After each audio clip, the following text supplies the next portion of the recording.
afternoon, Mail Pluses! We are midway through the week, and to help you over that Wednesday hump, I'm here to give you your daily dose of trivia with today's Mail Plus Trivia Live.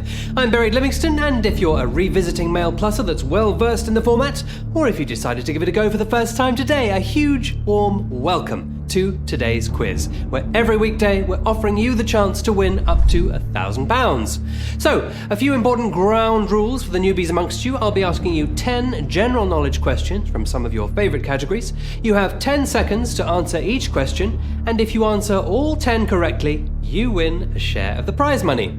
We've had a good amount of very satisfied winners earning themselves anything as high as £500 up to the full £1,000, so it is within your reach and very possible, but it won't come easy. And remember, if you do get one wrong, there's always tomorrow's game to have another bite of the cherry. A word of warning though, when you tap the answer, there's no changing your choice, and if you turn up a little too late and miss question 1, all your hopes and dreams of winning Mail Plus Trivia Live will be crushed, at least for the day, and no one wants that. If you don't know the answer and end up getting it wrong, you'll be eliminated from the race, but you're welcome to carry on playing along to see how well you could have done. There's always some fun facts to learn along the way, and you can dazzle those around you with your newfound knowledge. So, how are we feeling? Shall we get started? I shall take that silence as a resounding yes, so let's begin with question 1. In the words of the popular saying, what is the mother of invention? Discretion, necessity, or inspiration? Charles Jewell, who was the chief commissioner at the US Patent Office, was the man who went on record in 1899 as saying, "Everything that can be invented has already been invented." A bold statement, and of course a completely incorrect one. Of course, it is necessity that is said to be the mother of invention, and it was the inventor Thomas Edison who said, "Many of life's failures are people who did not realize how close they were to success when they gave up." So, let's keep that in mind as we jump to question 2. Which of these has the highest top speed?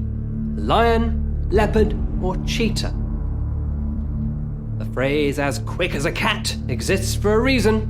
These three are all extremely fast predators that use their speed and agility to overcome their prey, but in terms of outright speed, one is the clear winner, capable of running about 60 miles an hour, and that is the cheetah. They've been pitted against humans in the 100-meter dash. A cheetah named Sarah ran it in 5.95 seconds. And very proud of herself, she looked on the podium too. Starting off with a couple of easy ones to get things moving, and we've got Frank 5, Phil 10, Dorothy, Bernadette. You are all settling in famously. Keep up the good work. Let's get stuck in to question 3. If a surgical term ends with ectomy, what has the surgeon done? Removed something, moved something, or reshaped something? Brain surgery was said to have existed 1,000 years ago, before there were even painkillers. But it seems only to have been performed on men, using a drill as a way of releasing evil spirits if a person came across as possessed. Patients, or victims you could call them, were known to have survived because by studying the holes, scientists have discovered that the bone had eventually grown back.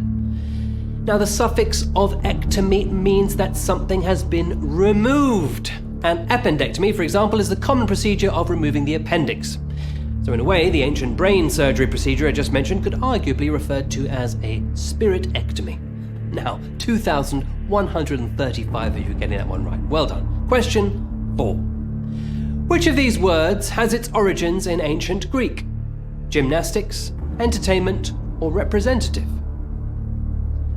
150,000 words of Greek origin are used in modern English, including democracy, galaxy, and the one for what I had for breakfast today, marmalade. Some thought marmalade came from the Portuguese, but it's actually made up from the Greek root words for honey and, surprisingly, apple.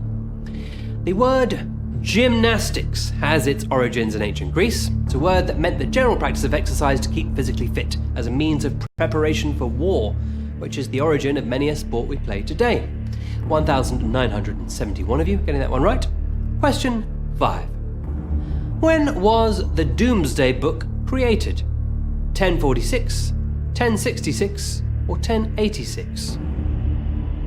History tells us that William the Conqueror needed to raise taxes to pay for his army, and so he had a thorough survey of the country conducted to gauge people's wealth and assets. It acquired the name Doomsday Book because of the huge amount of information gathered about the population, comparing it to the Last Judgment, or Doomsday, in the Bible. It was commissioned in the year 1086. Now on display in the National Archives in Kew, there are records of 1.5 million people, and even the most minor of details were noted, like the amount of fish in the ponds of landowners. We're at the halfway mark now, so time for a quick breather. Who have we got playing? We've got Joshua 1, Alan 6, Sheila 0, Denise, hello again, Burgess, we've got Prof 48, 10, we've got 1,216 of you still in the game there. Well done. Let's keep up the pace, see if you can get through the second, slightly harder half. On to question 6. Which of these is not a variety of Welsh Corgi? Cardigan, Airedale, or Pembroke? You might recognise the breed as being the Queen's pet of choice, and her fondness for them came early when her father, King George VI, brought home a corgi named Dookie in 1933. A photograph from George VI's photo album shows a 10-year-old Princess Elizabeth with the dog at Balmoral, and Her Majesty has owned more than 30 Pembroke corgis over the years. The Cardigan corgi is also one of the breed, but the Airedale is a type of terrier, not a corgi.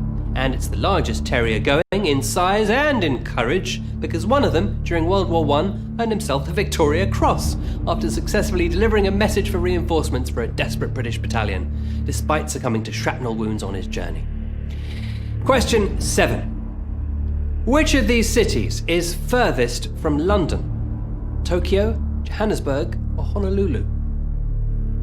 3 distant cities, all in very different directions. The furthest possible capital city from London is Wellington, New Zealand, which is 12,000 miles away, and actually if you were to dig straight down through London all the way to the other side of the earth, you'd end up just southeast of New Zealand in the sea, exhausted and drenched, but with a very memorable anecdote. The answer here is Honolulu, the capital city of Hawaii. Hawaii is the only state in America that's actually getting bigger every year. Volcanic eruptions mean its area is gradually increasing. 533 of you getting that one right, just under half of you knowing that one.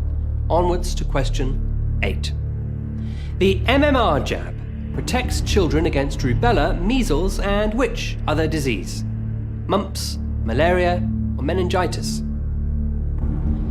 The first successful vaccine was invented by Edward Jenner in 1796, protecting against smallpox. He took material from a blister of someone infected with smallpox and introduced it into a boy's skin. Bit of a gamble in the name of science, but it worked. The boy made a full recovery. But the MMR jab protects from measles, mumps, and rubella. For the vaccine, it was quipped by doctors that alongside death and taxes, measles was the third inevitability. But thanks to scientists standing on the shoulders of giants like Edward Jenner, the risk is now kept very much at bay. Time to check in with you before the last 2 questions. We have DSJ 2020, we've got Yvonne, we've got Viscount 810, hello, we've got Denise and Alan Lamps, well done. We've got 465 of you still in with the shot. Good luck. Here's question 9. What title is given to the Irish Prime Minister?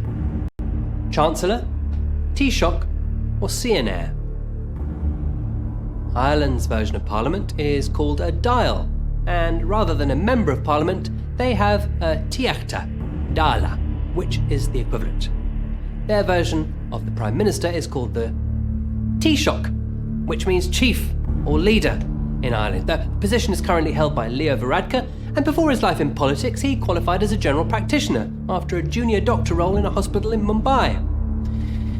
Okay, we are at the final question. Just one more hurdle to overcome, one correct answer between you and that £1,000 prize pot. Here we go. Question 10. What was the best-selling new car of 2019 in the UK? BMW 1 Series, Ford Fiesta, Volkswagen Polo?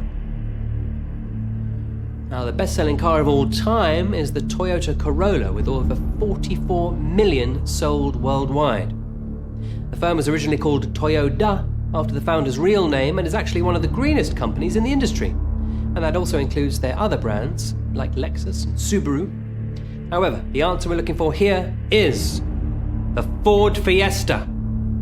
Henry Ford is credited with founding mass production, of course, and his famous line that any customer can have a car painted any colour that he wants so long as it is black was because having only one colour made the production of the Model T as efficient as possible. And congratulations, because some of you have very efficiently produced a win. A huge virtual round of applause is being telepathically sent your way. Well done to our 273 winners. Great work. Amongst them, Alan Lamps, well done. Yvonne, checked in with you earlier. Stoned is on there. Francis, despite being stoned, you've managed to succeed today. And Groundhog J, loving that moniker there. You are amongst today's 273 winners. If you're leaving without any money, you're always welcome to try again tomorrow. So why not see what the next set of questions hold? They might well be more in line with your expertise.